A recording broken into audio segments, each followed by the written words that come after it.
with the Devils. Feels good to be back here talking Sun Devil football with you. I'm the RyKno, Ryan Knowles. Here with me as always, Big John Caldwell. And we got a victory to talk about this week, Big John. Always feels good to get a W. We'll be talking that. We'll be previewing the Devils matchup with UCLA this week, obviously. And as we like to say here on our WD, you give us 30 minutes, we give you the world of Arizona State football, and we'll certainly try to do that for you today. The big story, top story, obviously the Devils topping the Colorado Buffaloes in Boulder over the weekend, 42-34. They got a little bit of a scare there towards the end, but managed to run out the clock. And another strong showing from this offense. It was really great to see this team really put some points on the board as they are, starting to find their groove, I think, under interim coach Sean Aguano. And Big John, what were your thoughts about this game here? We saw Trenton Bourguet, ex-Valade, Jalen Conyers lead the way to this victory. It seems like the chain, Aguano taking over the play calling is paying dividends, especially on offense. The fact that these three guys really emerged along. I mean, and Badger just keeps growing by leaps and bounds before our eyes into a superstar. But it's really clear that Aguano has a really simple strategy: put the ball in your playmakers' hands, and Trenton is absolutely a different cat as far as the quarterback. He gets the ball out beautifully, nicely. He puts the ball in great places with a little bit of touch when he needs to.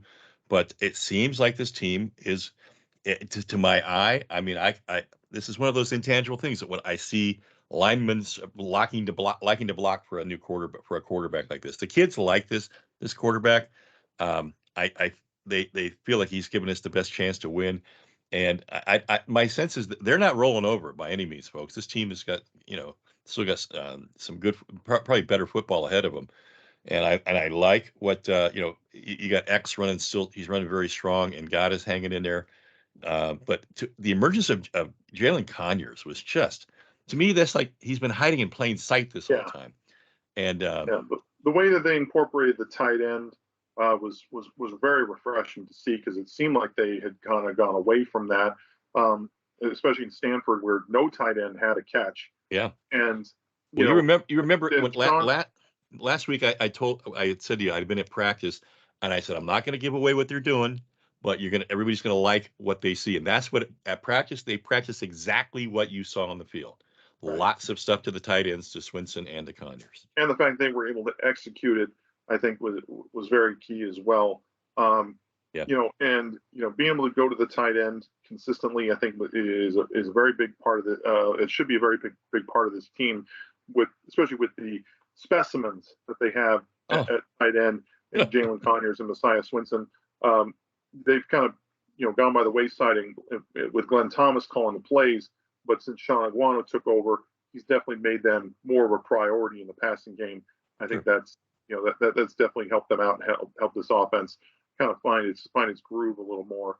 We'll get into more of that here in just a minute. But before we talk about the UCLA game, we're also going to talk about this defense. Now, they had kind of a disappointing showing against Colorado, a team that had not cracked 20 points all season. They had only they had 20 points in games twice. That was their high on the season. They gave up 27 this year, because we won't count the special teams touchdown. We won't put that on the defense so much. But are there concerns with this defense going forward? We'll talk about that in a little bit here, and then obviously we'll preview the Devils matchup with the number 12 in the college football poll, number 10 in the AP poll, UCLA Bruins. They come into Sun Devil Stadium this weekend. That high-powered run offense of theirs has been key, and a big reason why they're 7-1 right now. And Chip Kelly looked like he was going to be on the hot seat coming into this season. He looks like he's saved his job for at least another year, because he has definitely got this team going. And we'll talk about that here in a little bit. But we have to recap the Devils' win over Colorado this past weekend. Now, arguably Colorado, one of the worst teams, arguably the worst team in the Pac-12. but you still got to play whoever is on your schedule, regardless. Colorado also with an interim coach, but they fought hard for 60 minutes. I'll give the Buffs credit. They definitely went out and I think played a lot harder than a lot of people gave them credit for. They're not just they're a little bit like ASU was a couple weeks ago. People really weren't sure where their season was headed. Looked like it was going to be lost, but they're still going out there and fighting for each other. It was like they're responding well to this coaching staff. The coaching change, yeah. Don't count them out just yet. They could come up with a win this year that might surprise some people because they do have some players out there, and we'll talk about them here in just a minute. But I like the parity in the pack. The fact that you're as weak as they probably were on paper, they stiffened up their run defense. I thought really nicely. It's like they've been learned. They watched film. They saw where they could attack us too. And ASU moving to 3-5 on the season, 2-3 in the Pac-12. Elijah Badger was another. He had himself another fantastic game. He played extremely well against Stanford. Had another great game on Saturday. 8 receptions for 137 yards in the game. Didn't find the end zone, but keyed some of the Devils' touchdowns, especially that insane one he had at the end of the first quarter, where it looked like he dodged the entire Colorado defense. I thought it was 10, game. but I actually went back and counted. It was 7 missed tackles. Yeah. So, yeah, that's one of the I put on here that half of his yards after the catch. That's a huge statistic, by the way. And according to Joe Connolly, the strength coach, he's a 500-pound squatter in the weight room. This kid has. Everybody marvels at his great raw bone strength he's got. So he's a freak, not just in his ability to run, but yards after catch. He can shake off tackles. He's a load. And they gave him a lot of love on the broadcast, the ESPNU broadcast. I believe one of them called him a yak machine, a yards after machine, and he certainly is with his size and strength and athleticism. He's a guy you want to get the ball out to in open space and just let him work because he definitely has the raw skills to do that and make plays. And we're starting to see it week in and week out. Well, he's definitely been fun to watch. He is must-see TV. If you haven't seen him yet, for whatever reason, tune in to an ASU game just to watch Elijah Badger go to work. We knew how fast. We had all kind of known from last year how fast he was and the ability to that breakaway speed. I didn't really appreciate until maybe the second or third game how strong he is, and what an asset that is. But you can't be a yak machine as they called him without having strength. I mean, it's not all speed. It's also the ability to shrug off tacklers, to run through arm tackles, to spin out of tackles, do a lot of different things. It's not just catching and running in a straight line. It's can you move laterally? Can you do some different things out in space? And Elijah Badger can certainly do that. Yeah, he seems like Ayuk with just a little more to his game. Yeah, and another big story to come out of this game as we move on here. X-Valade with another great game. I think that's his 5th or 6th 100-yard game. 6th. This season, 6th. Thank you. 23 carries, 118 yards, 3 touchdowns, and he tops 4,000 rushing yards in his career. And so gotta throw it up. Got to throw it up to X-Valade. He has just had himself a fantastic year. He comes over from Wyoming and has been just as good as advertised. And when you get him out in the open space, he's another guy who can make plays with the ball in his hands. And he's had himself a fantastic career. He's had himself a terrific year this year. He should get. I think he's got almost 700 yards rushing so far with 4 games to play. So I fully expect him to get over 1,000 yards this season. It's so gratifying, Ryan, is here's a guy who really believed in himself that he could play at the Power 5 level, and bet on himself. Yeah. And he bet on himself, and it's just been, and he's committed himself to this because it's not easy. But yeah, he is absolutely a testament to that, to a great will, right? And Yeah. I love seeing players like that who went from small program to this to a major Power Five program and is excelling, not just the same. He's actually running better. And then we're gonna, to this is kind of vexing, but our O line is just in places is just a kind of a Yeah, nightmare right now. and I think part of that is they're missing Ladarius Henderson, who's Um, one of the big time leaders on the team, and one of yeah, the captains. And he's been out. He had to have a procedure done on his finger yeah. to kind of help alleviate some pain and get him right. Well, And and they've been quite doing frankly, some shuffling along that offensive line, and it just had trouble finding a combination. I think without Ladarius that's effective. yeah, I think the fact that who God, I'm drawing a blank. That his the guy who was out for Des Holmes was out with an injury, and they've had him on a restricted play count, and Yeah. he went down in this game, and in practice he does not run really well. There's something still kind of wrong with the way with his gait. Yeah, and Um, they're trying to hide him a little bit by moving him to guard. yes, And that's just exactly. not his kind of natural position. Yeah, right, right. He struggled with that. I mean, Ben Scott's played pretty well, but he got beat a few times in Hmm. this game at the center spot. I love Isaiah Glass's pass blocking, but his run blocking still needs some work. And this is his first year as a Hmm. starter. You know, Chris Martinez, they keep shifting him. They can't seem to decide if you want him on the left side, right side. There hasn't really been much continuity with him. Foley. Uh, yeah, Boley. I mean, Boley, I think he's actually improved a little bit this year through the Yeah, course. We had our doubts with him early on, but I like the fact that they've kind of made him a swing tackle, and he's playing. He's held up pretty well. yeah. I've been pleasantly surprised. It felt like he's held up pretty well. He's not so much of a turnstile out there. He's playing relatively Yeah, well. I think he'll continue to improve. I just think that if you can get Ladarius Henderson back out there, I think things will kind of fall into place a little bit. You kind of get more of a continuity out there. And just I think him and Ben Scott together hmm, seem to play much better, and they were opening up a lot of really good holes. yeah, And I mean, X Validay still breaking off some big runs, but you would have liked to seen them, maybe hit the 200-yard mark, especially against a team that was putting up right. that's giving up over 250 yards a game Yeah, rushing. that was surprising. And we mentioned it at the opener during the opener.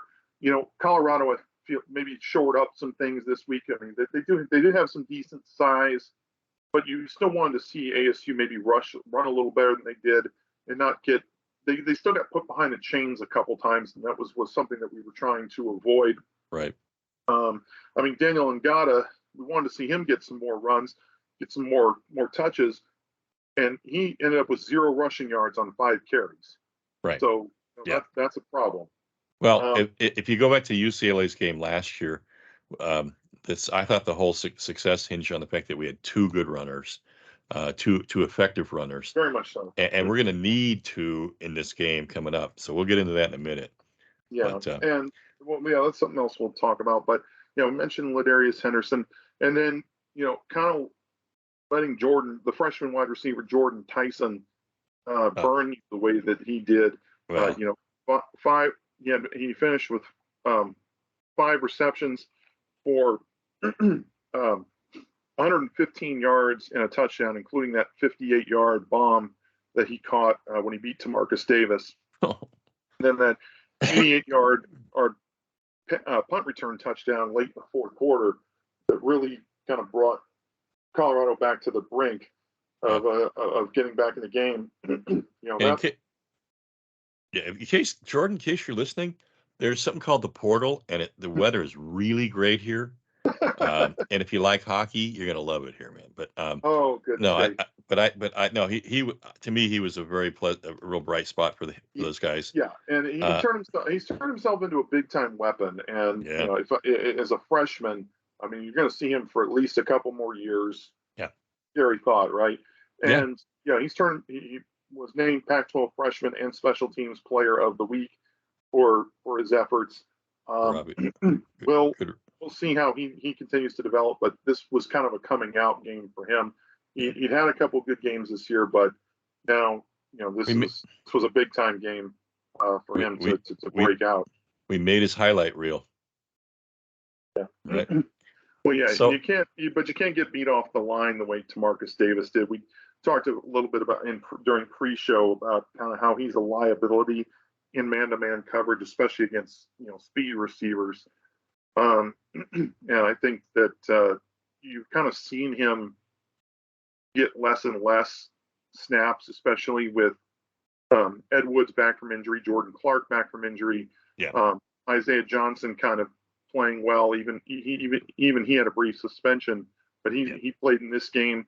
I don't know how much you're going to see Tamarcus Davis going forward because teams seem to find and pick on him. Well, you can't let him play man. He's got to play zone, and to me, it can't be a deep zone. It's got to be a smaller box, for him.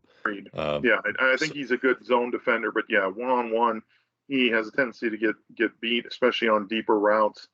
I think there's a role for him, but you might need to scale back his involvement in the pass defense game.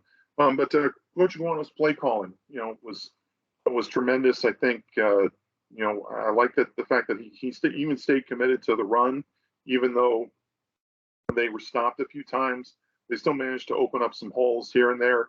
I think they used the play action game extremely well.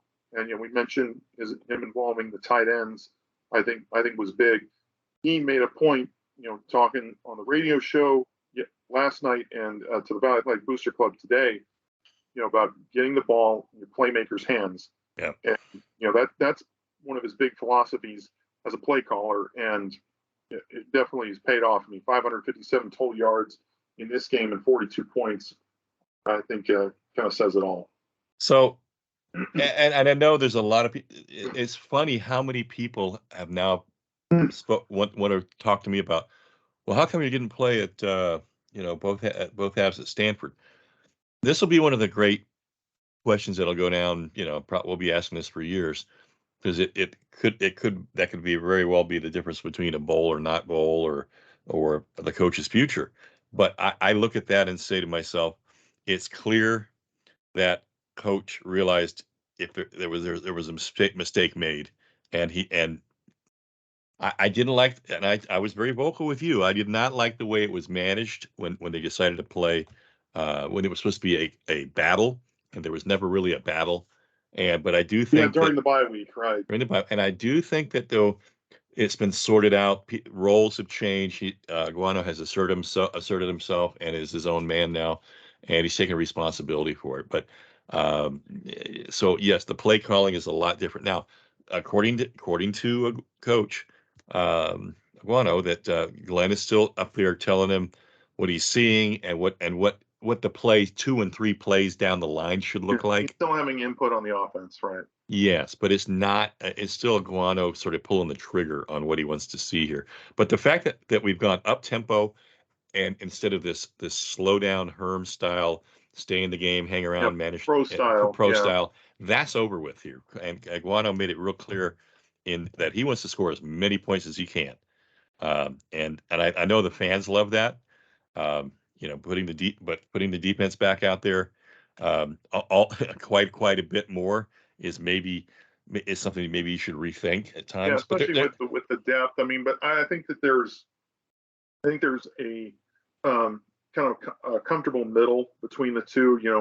Early on, try to score as many points as you can, but if you get a comfortable lead in the fourth quarter, then start to run some clock.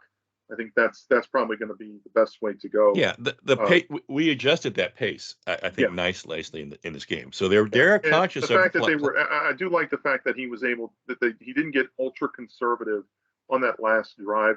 He showed a willingness to throw the ball a little bit underneath and get it. Let Messiah Swinson make a play after the catch. Mm-hmm.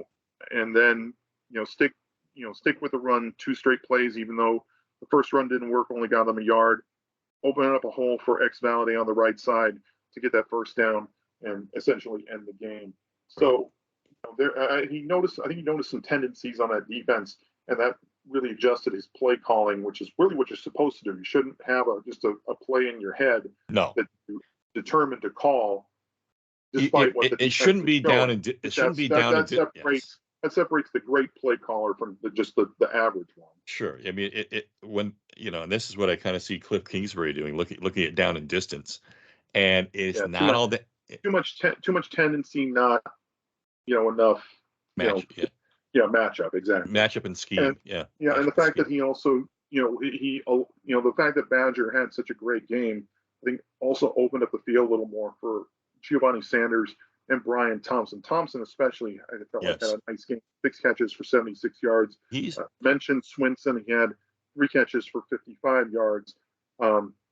Sanders has been more of an underneath option. I mean, he only had 22 yards on 5 catches, but he's still a good safety outlet.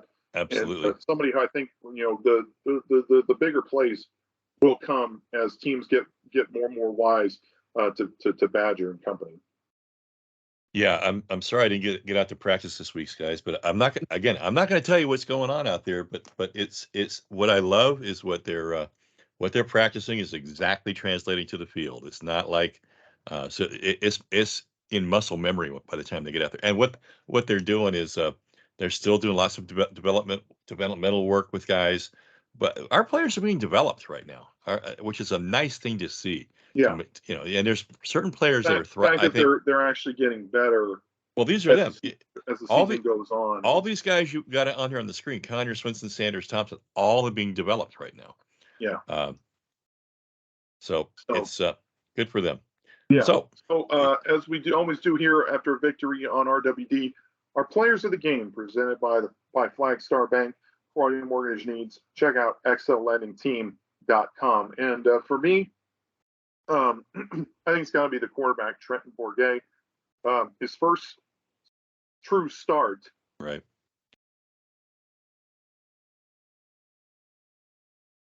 435 yards, 3 touchdowns, all to tight end Jalen Conyers, and 1 interception. But still, great to see from a former walk-on and the first Arizona high school quarterback to start a game in about 20 years. It's Chad Christensen. Chad Christensen. Chad Christensen in 2002. I was there. That's way too long, to be honest. But definitely great to see him kind of show up the way he has, and step into the spotlight and be the guy under center. Definitely looking forward to seeing more of him. And that interception he threw, it was very similar to the one he threw at Washington or against Washington, and on a short out to the right to the boundary. Yeah, and he did stare down his receiver a little too much. You're right. It was a very similar play. You need to go through your progressions a little more. I understand throwing a guy open, but when the linebacker has it read, you got to go on to your next progression. Well, if you watch it, he threw it in a good place, down low and away from the defender, but because he looked it in, the guy jumped the route. Yeah. So you can't. I'm sure he's going to learn. Trenton's very good about learning from. And by the way, back in his this is a little trivia. Trenton in high school, they used to have when he was down at Marana, the announcer used to go, "What time is it?"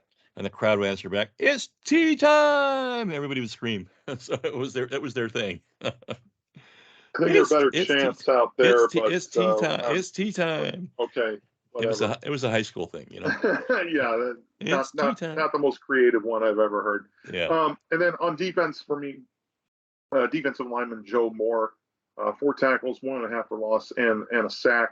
I think he's flashed quite a bit this year, right? And it's been really great to see him. The pass rush hasn't always been the best, but he's definitely getting penetration, that backfield quite a bit. I'm definitely looking forward to seeing more of him. I felt like we kind of been waiting for him to kind of break out and develop a little bit. And I think this is a season now that he's starting to get more playing time, and he's been healthy. Right. He's definitely, I think, making the most of it. Hasn't really jumped off the page with his stats, but he's definitely passed the eye test. I like his ability to get around the edge. Definitely plays with a lot of speed around the corner, and I've really liked his game so far this year. He's been very solid. I mean, he's a comer. He's getting better, and that's a testament to Coach Rodriguez. So my players of the game, we had to give it to Jalen. Yep. Six receptions, 108 yards, 3 TDs. He almost had a fourth. He had that nice one out in the flat Yep. that Catch and run. Yep. he catches and Looking like Mark Bavaro out there a little bit. he carried a couple guys all the way down to about the 2 or 3, and then they ran it in on the next play. But that was a thing. Now, can you imagine? He sets the record with 3 TDs for a tight end for ASU, but he almost had a fourth, so he almost put that record way up there. So that was great. And that's crazy to think that as many good tight ends as we've had here, that Yeah. none of them ever had 3 touchdowns in a game. Well, we've always been so balanced. We've never had, I mean, I got to see Zach Miller play a lot. Got to see Oh yeah, all 3 of the guys, Heap, yeah, all of them. But this kid's special, and he's still very young, and he's got great size. He's 6'4", they say 260 something on, but he's playing right now probably more like 250 something. And anyway, I just like this kid a lot. And by the way, he is one of Bourguet's favorite guys as far as targets, because he does what a tight end is supposed to do. He catches, turns, and gets upfield. 3 distinct movements you have to make as a tight end. And a lot of guys forget that middle part. They don't look it all the way in. He looks the ball all the way in, gets turned around and gets upfield. Yeah, but neat kid.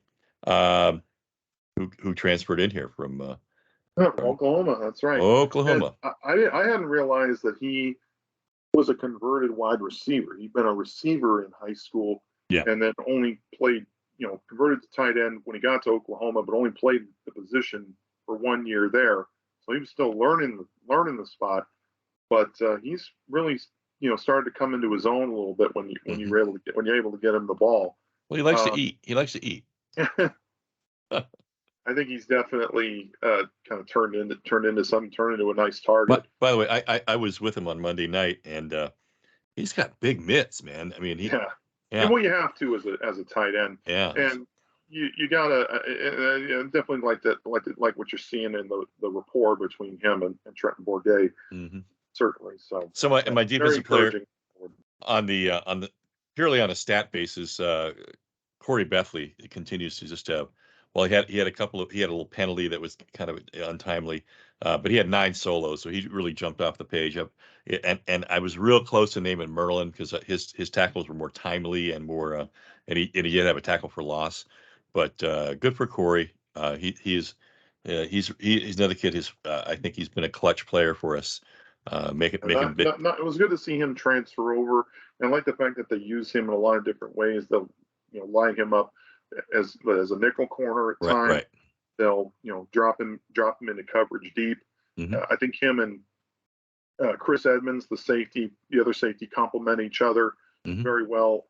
So he's starting to. I think he's another guy who's getting a little bit better. I think each and every week and getting more comfortable in this defense. Yeah, and lots of like from him as well. I thought Coach today made a really good. He made a really neat comment. He said, "My job is to make average players think they're good, and take good players and make them better, and the great players have them become leaders." That to me was like, wow. That was just. I really hadn't heard that. And that wasn't just some sort of coach talk. This is a guy, by the way, today who was very impressive. We got 2 standing ovations from the club.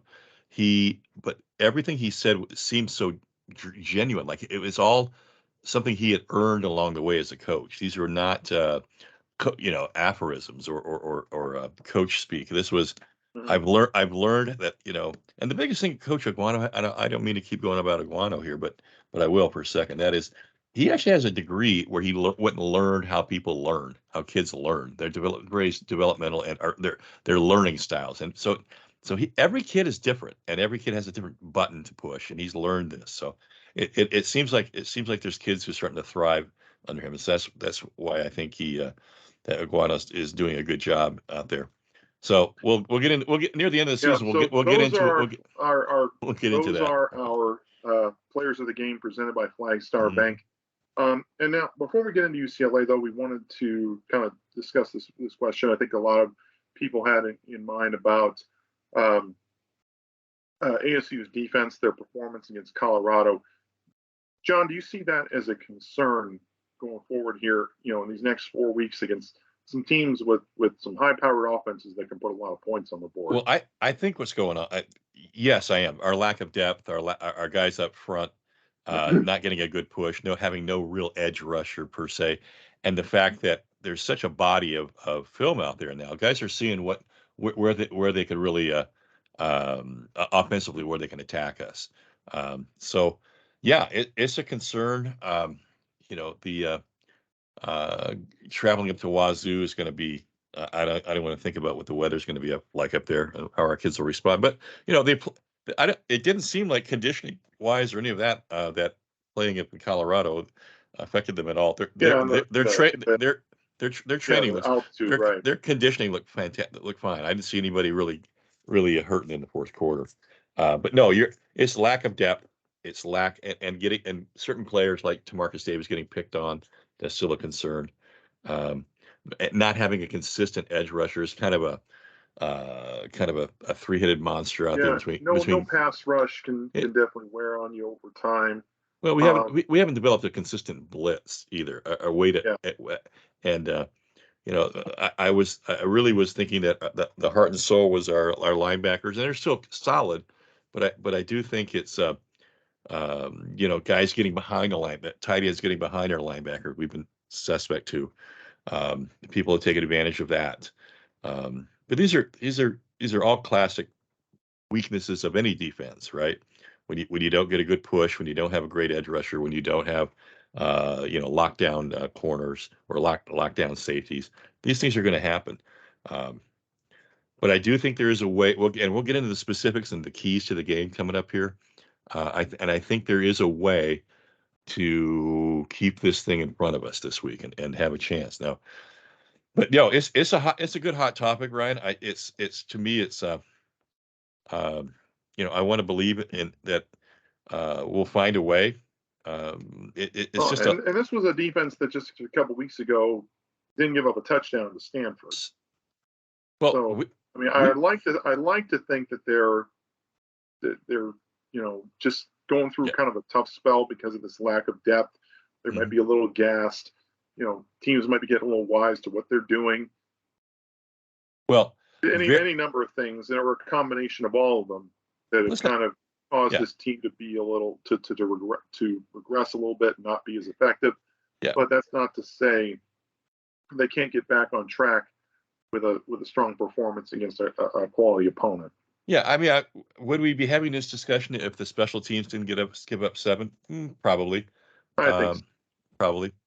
But it certainly didn't help. It gives you Yeah. just looking on paper, like what And happened. Colorado had a couple nice returns, like Nico Reed had a nice kickoff return Mhm. against them. So maybe the special teams, special teams battle, Colorado maybe had a little bit of an edge, and Mhm. that's going to happen sometimes with Yeah. you I know. think I But think that Colorado quarterback, if he can be developed, is really going to be a nice player at some point. Tennessee thought enough of him to recruit him out of high school. Yeah. So yeah, that definitely tells you what you need to what tells you something. I mean, he's a quality player, and I mean, yeah, he had a nice game. You give him some time. It seemed like he made some nice throws. Hmm. Um, it just you definitely like to see the defense respond a little bit better after after their performance against Stanford. Maybe continue to keep it at a high level, Hmm. especially against the Colorado team. I mentioned this earlier. He hadn't scored more than 20 points a game in any game this season. Right. So, especially come second half when the ASU offense was rolling, it didn't look like Colorado could stop them with any consistency. They were putting quite a few points on the board. It just felt like ASU's defense wasn't really keeping up their end of the bargain, end of Yeah. their Yeah. end Well, of their end. I think it was sort of like we're going to go with what they give us, and they didn't. At a certain point, they did not want to put the blitz hammer down and Mhm. risk getting beat over the top again by guys like Tamarcus on the back end. So Yeah, and I think they were trying to I mean again Colorado definitely had some weapons out there. I think they like getting that running back Deion Smith back. He went over 100 yards. I think they knew what they had in Jordan Tyson. That's why they getting him out there and getting the ball in his hands as much as they were. Playmaker. Yeah. So and they're on scholarship too. I mean, at some point, this lull, this valley that the Colorado offense was in wasn't going to last the whole season. You had to figure that at some point they were going to get out of it. They weren't going to be doing the same things over and over again that led to failure all season. But you would have liked to see ASU's defense perform a little better and follow up that Stanford game with a stronger performance. Yeah. I think hopefully they'll raise their game a little bit against UCLA, who they know can put up points on the board in bunches.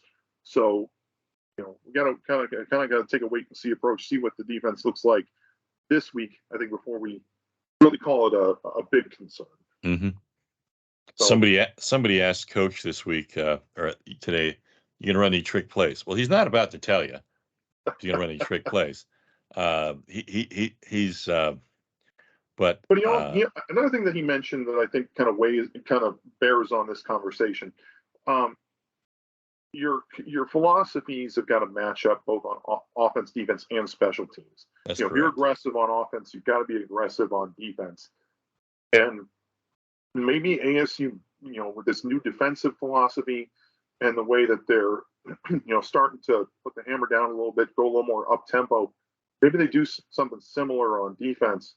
Maybe start blitzing a little bit more. They've had success when they blitz their DBs. They've kind of picked their spots a little bit, but maybe they do that a little bit more. Also, I think we mentioned this during pre-show. Maybe they get a little bit more creative and exotic with the linebacker blitz scheme to kind of give teams a different look. Because right now they're just rushing straight ahead, and they haven't stunted or curled or really done anything looped too much. Looped. Thank you. So let me ask you this. We scored 45 against Washington.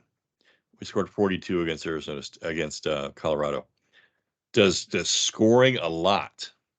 Have we not caught up with the fact that you're putting the defense back on the field a lot more times? Well, could that be control as an offense? You can only control what you can control. I mean, you're going to put points on the board. You're going to try. Your goal is to put points on the board. Defense's goal is to stop. Yeah, well, you only get so many possessions rightfully and that's per half.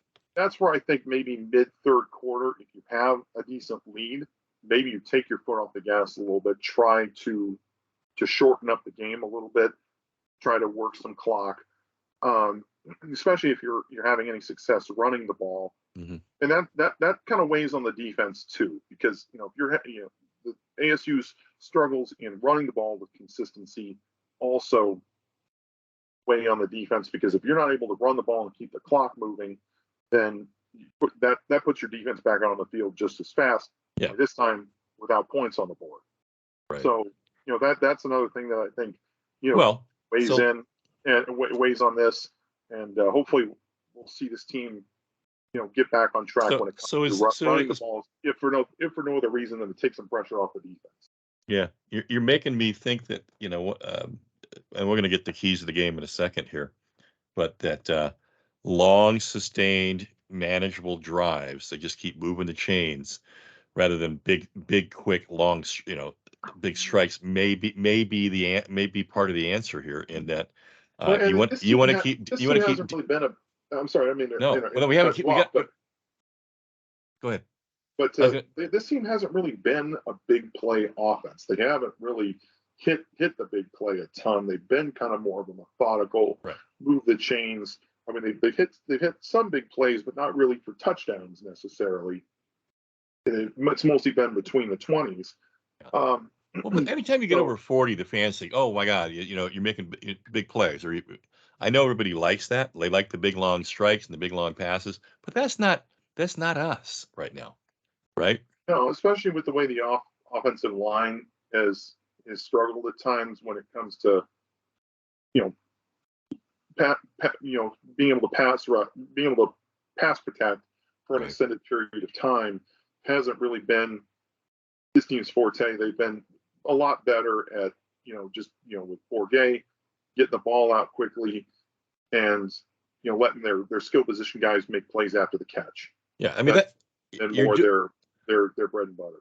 yeah, you're working with the strengths of what you got, right? Yeah, Bourget's ability to read defenses accurately, quickly, and get it out quickly is something you have to continue to keep doing. You can't, he's not going to suddenly turn into Johnny Unitas throwing 70 yards down the yeah, field, right. or John Elway throwing. Yeah, guys who throw the ball downfield exactly, and that's just not their hasn't been their game right now. But that's not to say they shouldn't take any deep shots Oh throughout yeah, the course of the game. I think you yeah. definitely need to do that to stretch out the defense.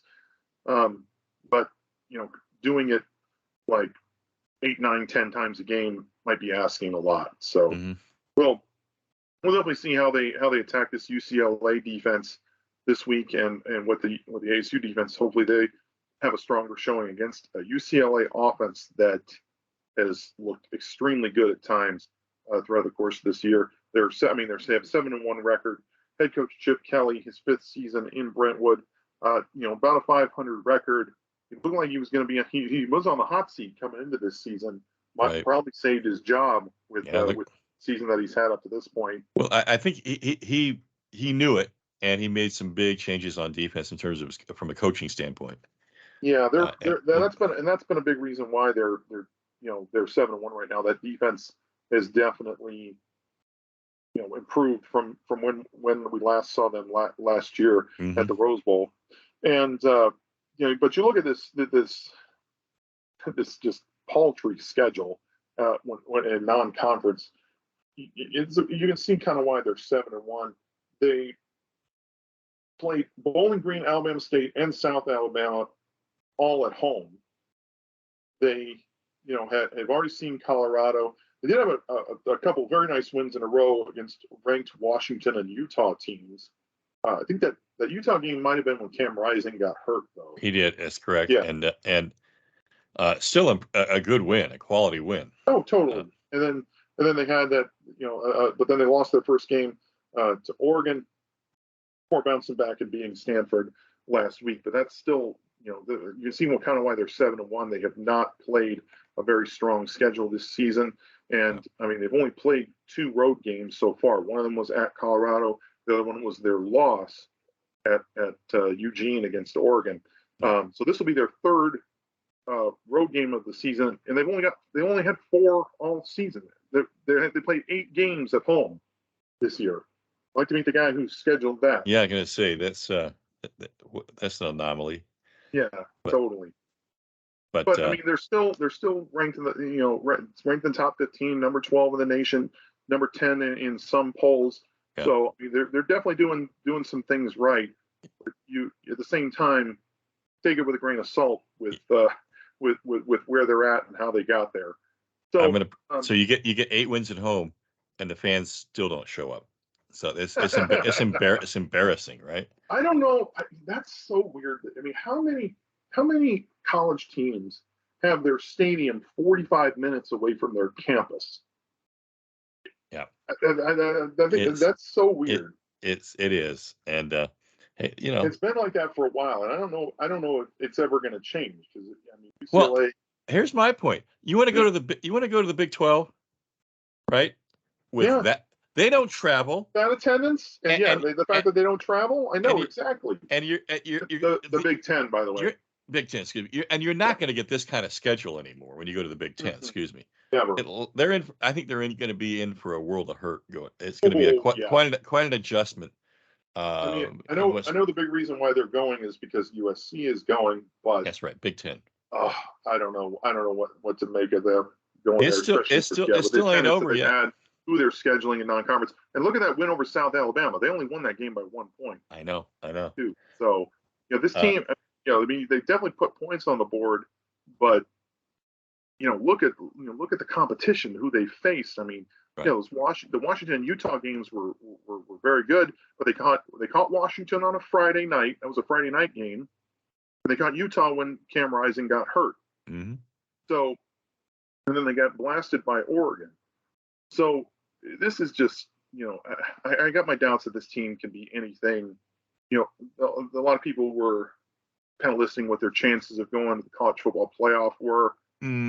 I think they're put. among the lower ones among the 4 teams that are still realistic. Yeah, but it's good to have. It's good to, as for the Pac, while it exists right now, and for football to have some a little bit of parity on the West Coast with what was it, four rated teams right now.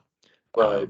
And the fact that I do always look forward to watching the UCLA USC game every year, but I think there's going to be a lot more competitive game this year.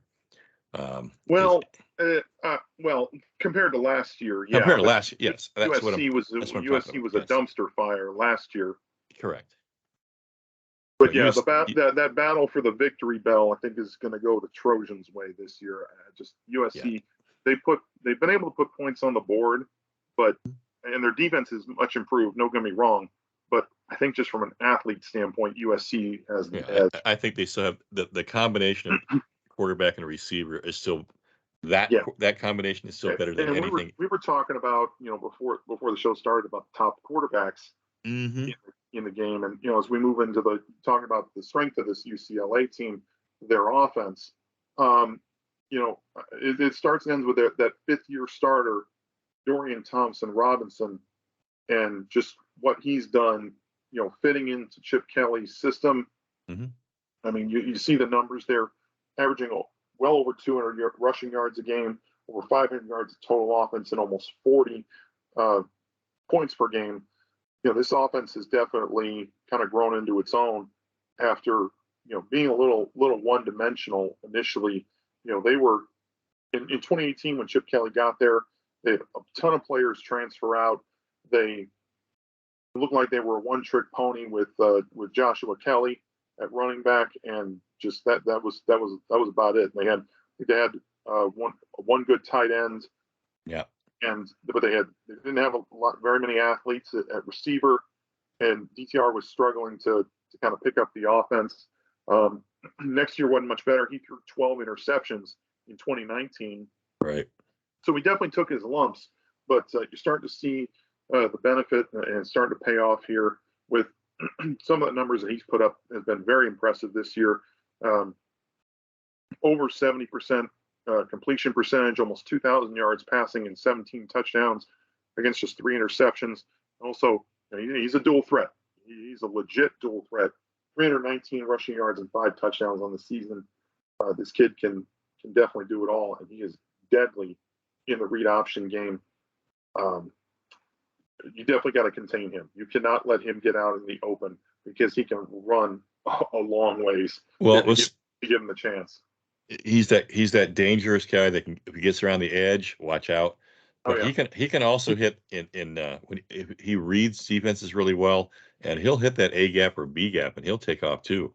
I mean, you give him opportunity. Like if you let try to contain him to the outside, he'll run between the tackles a little bit. They did run some draws with him last year. I don't know if that's necessarily something you want to consider a big part of your offense, but the fact that it's there, I think, is, especially in the red zone, certainly something that you need to watch out for. Mm-hmm.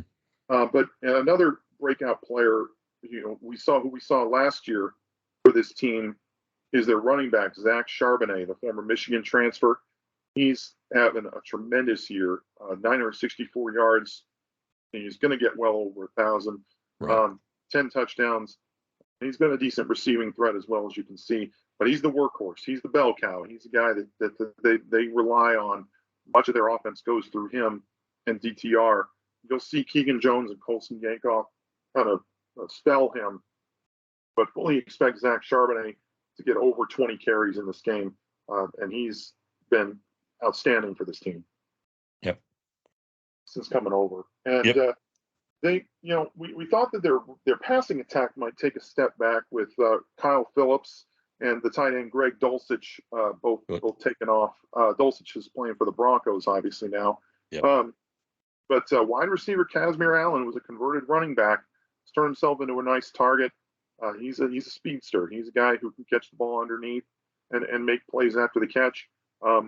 39 receptions this year, only 268 yards and a touchdown. But they find different ways to get him the ball. Against Stanford, he had a 72-yard rush, for a touchdown. Mm-hmm. So they'll find different ways to get him the ball. And then a guy who's really turned himself into the primary weapon on the outside and a big-time red zone threat, wide receiver Jake Bobo, the Duke transfer, big-time numbers so far this year, 35 receptions, 526 yards, and 6 touchdowns. He's a big boy, about 6'5", 6'4", 220, and he's a big red zone target. If I'm ASU, I'm sticking Ro Torrance on that kid. Yeah, that's a good matchup. That's a matchup I think that favors Ro Torrance from just the matchup really well with the size and whatnot. Mm-hmm. And as I told you in the pregame or in the pre-show, I like Bobo's game. The fact that he's like this weird, to me, is this kind of tweener between a tight end and a wide receiver.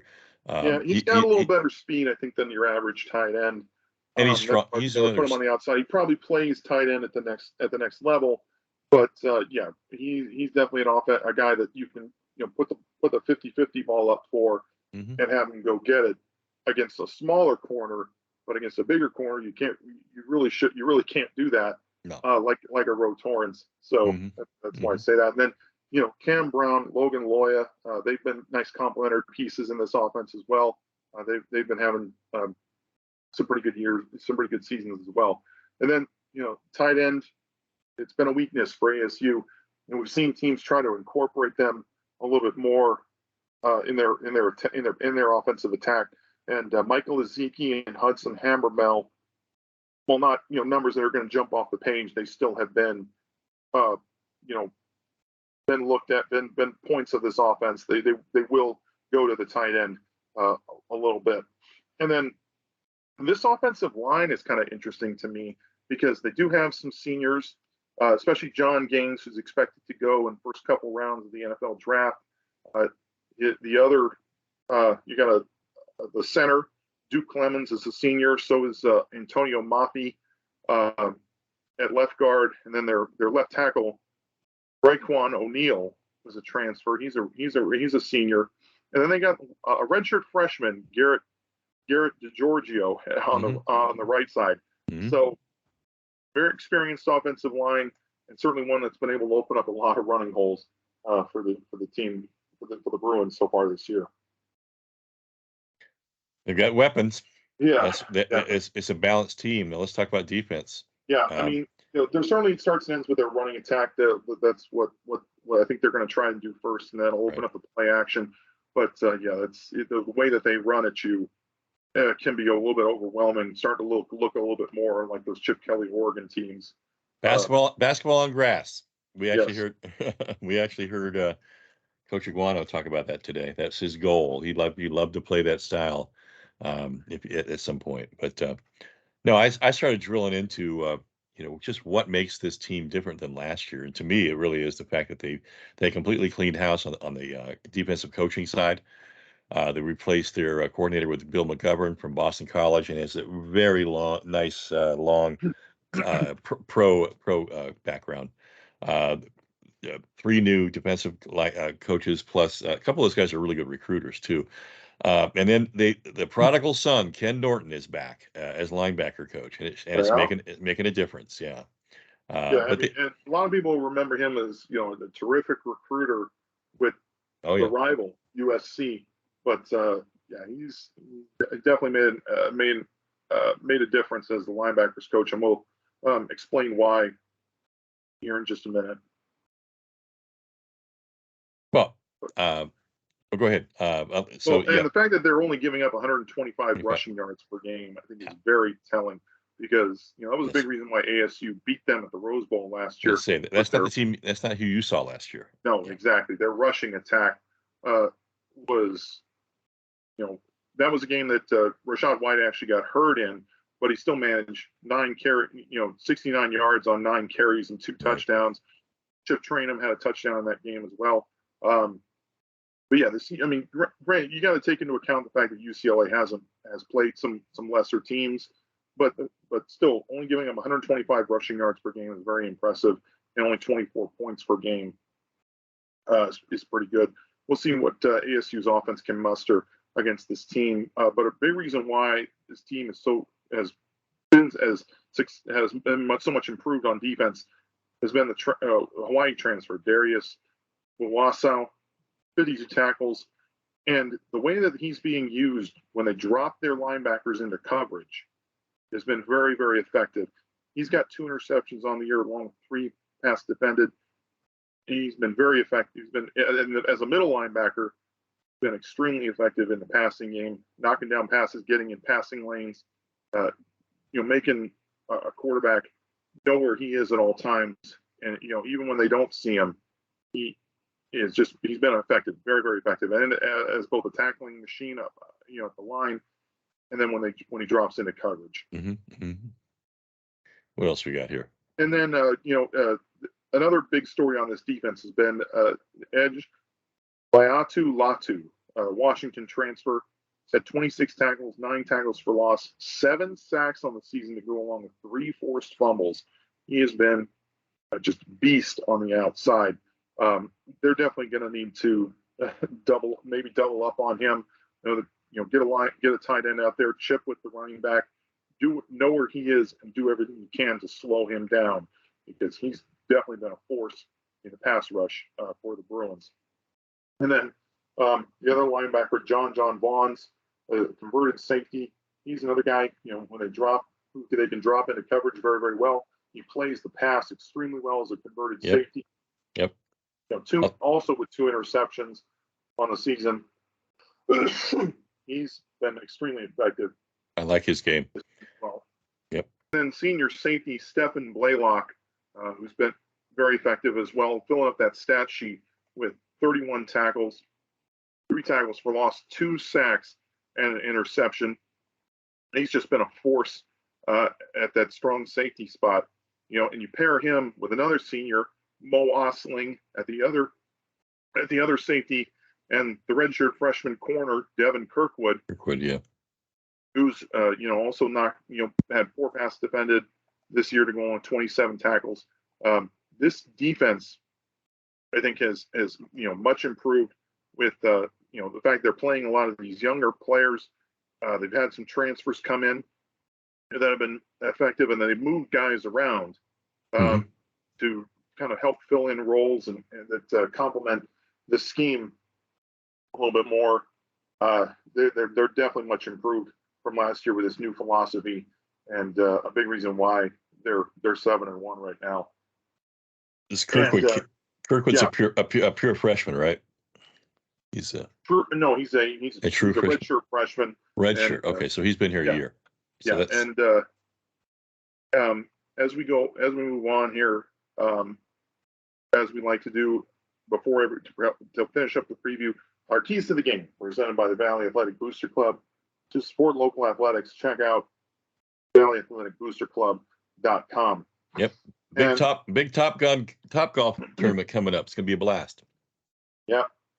And for me personally, I think it's a battle of the trenches. On both sides of the ball, really. But the offensive line has got to bring their A game against this tough, athletic UCLA front 7. I talked about Laiatu Latu, and those linebackers. They're going to pin their ears back and come after Trenton Bourget with everything they've got. So, offensive line, they've got to get it together. The coaches have got to find a combination that's going to work. I think they can keep moving guys around throughout the course of a game the way they have. They're going to have to find 5 guys that can work together and complement one another while Ladarius Henderson is still out, so they don't have as many breakdowns up front. Especially in the passing game, because this UCLA front, they can get after it a little bit, and you definitely don't want to have Trenton Bourget under so much pressure that he's making mistakes. And then running back, I think the defensive philosophy has got to be the same as it was last year when they were able to keep that that running game in check. Just be disciplined in the gaps, keep contained on the outside. Don't let Charbonnet and DTR beat you with their legs. This is Chip Kelly, what he's going to want to do. He wants to run the ball. Well, they want to get it. They want to just get downhill and go and what did Charbonnet have against down opposing defense? Yeah, what did Charbonnet have get against us last year? Remember, was he over 100 yards? I think he had. I want to say he did. Yeah, I thought there was. I mean, they ran as a team.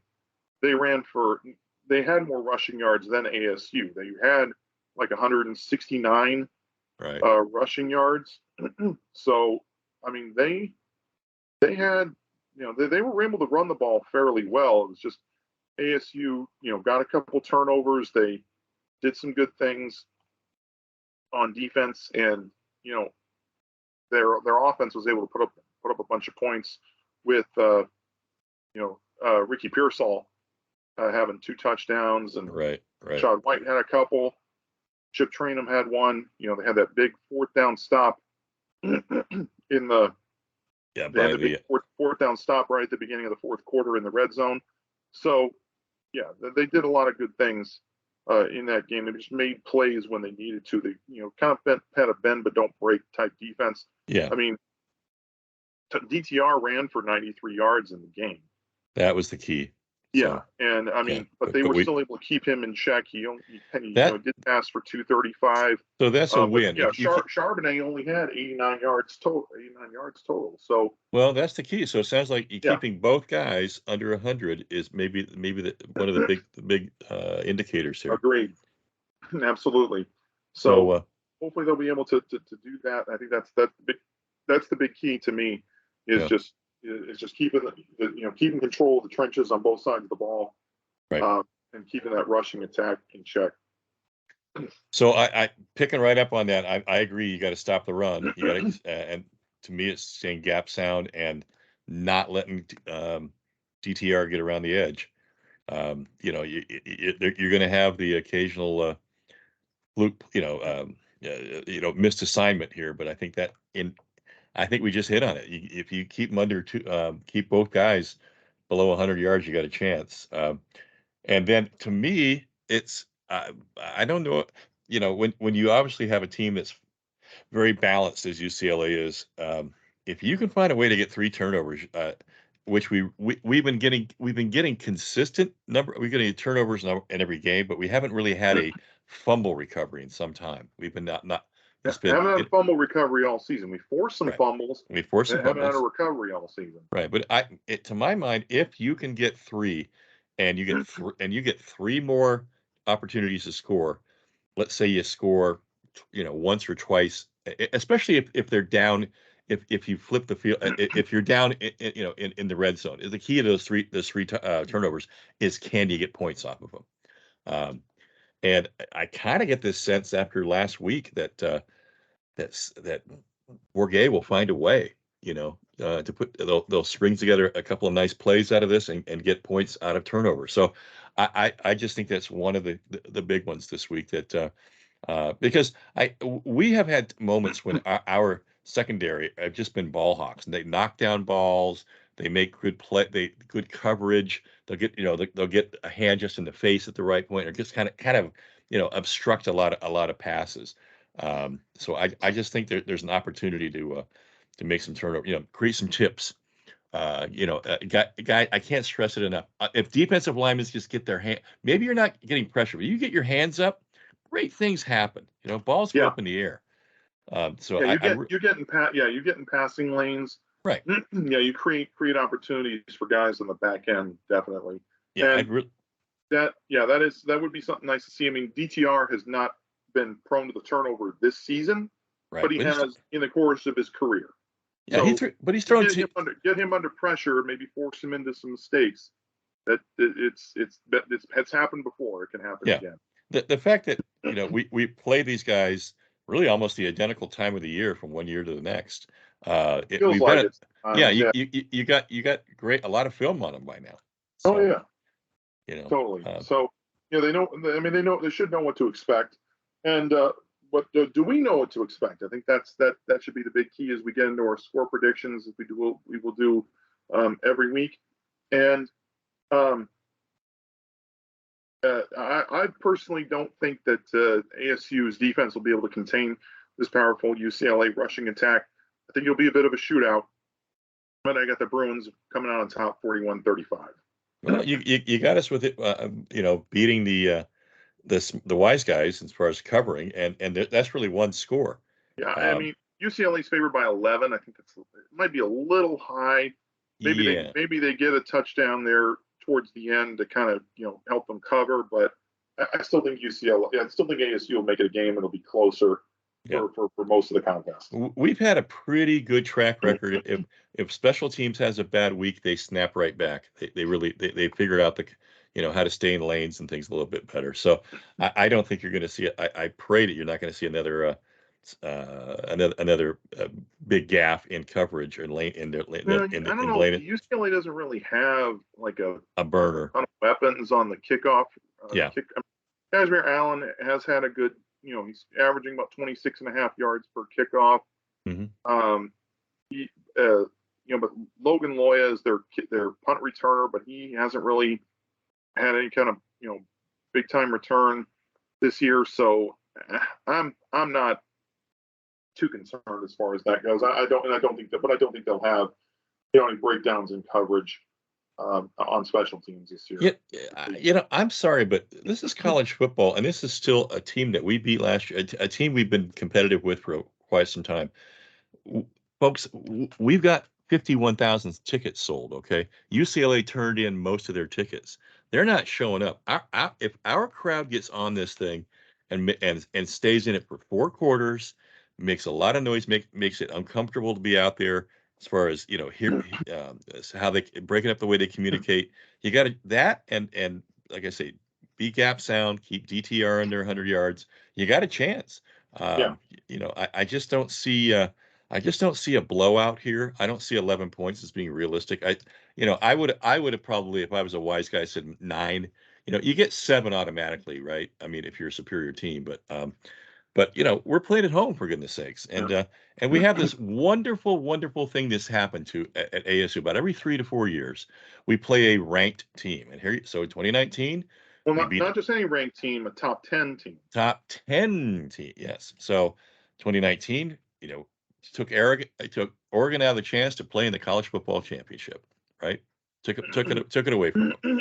2017, that was a Herm, slow it down, NFL style 13-7 grind it out kind of a game.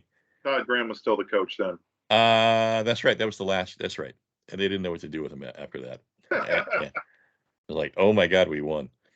And then 2014 when really they had great film. They read all of the tells of that quarterback from Notre Dame, Everett Golson, and really got and the key was as he lined up, he'd aim that right foot to the right, and he knew he was running to the right. He aimed that left foot a little to the left, and he knew he was running to the left. But they got to that right elbow. That was the key, and they shut him down. So if you get enough film on guys, and these are all late season games, folks. Very true. And that's and as I recall, all these were pretty darn loud groups. The stadium was rocking.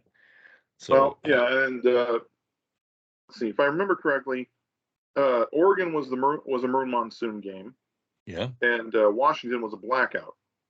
So, these theme games at least one of the theme games per year we tend to show up in. So, we definitely Washington was Utah was the blackout game. That's my bad.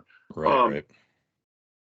So, I think that they'll definitely show up and show out for this team with the way that they're performing, especially on offense.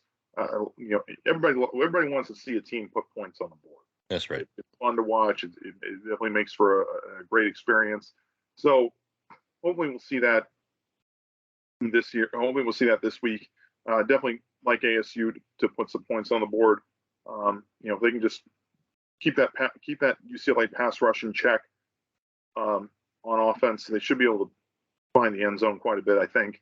And then on the other side, keep DTR and Charbonnet, like you mentioned, under 100 yards each.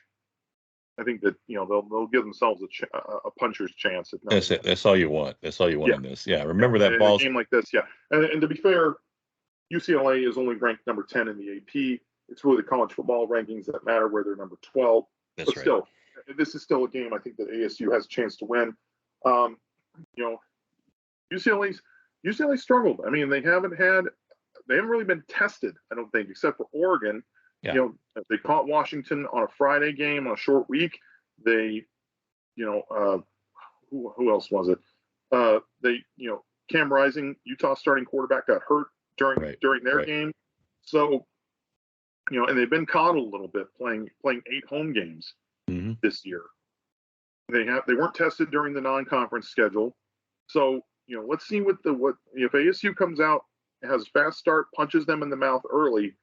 See how UCLA responds when you're right. When they're on the road against hopefully a hostile crowd, and they've got to play catch up. You know what I liked about this Colorado games? That first set of downs establishing the line of scrimmage. It was clear that we had the better athletes we could move those guys. And so I always look at every game and watch those first series on both sides to see who's controlling the line of scrimmage. And so that's something to really look for, folks, this week. You're right, Ryan. It's going to be a battle up front. Yeah, that's definitely what we're watching for. So, definitely show out 7:30 kickoff. It's probably going to be a cold one, so feel free to bundle up, break out those winter clothes. Winter for us anyway. And it's okay to have a fireball shot before the game too. A game like this, right? We will. That's right. But as you mentioned, ASU 11.5-point underdogs. I definitely would take the over on that 66.5. By the way, yeah. I don't anticipate a ton of defense being played in this game. But hey, the team that plays the best defense and that comes up with some stops and maybe get some turnovers. Key stops. It's probably the one that's going to win. So yeah, key stops, right? Yeah, but the game's on FS1, so there's a lot more people I think are going to get introduced to Trenton Bourguet and what he's been able to do, and Elijah Badger and company. This is their opportunity against a highly ranked team to go out there and break some hearts. So take advantage, because the country's watching. A lot of pro coaches watching. Go out there, do your thing, because do what we know we are all capable of. And there's of course the Maroon Monsoon game. So definitely break out your Maroon stuff. I know we definitely will, and cannot wait. These Monsoon games always tend to be a little wild, a little crazy, and a whole lot of fun. I like the fact that it's a 7:30 game. It gives the it gives the students a little chance to get revved up. Definitely. No, I know we'll be revved up. That's for sure. That's right. So thank you for tuning in to RWD. We say goodnight. Go Devils. Forks up. Batter the Bruins. You got it, baby. Get after their ass.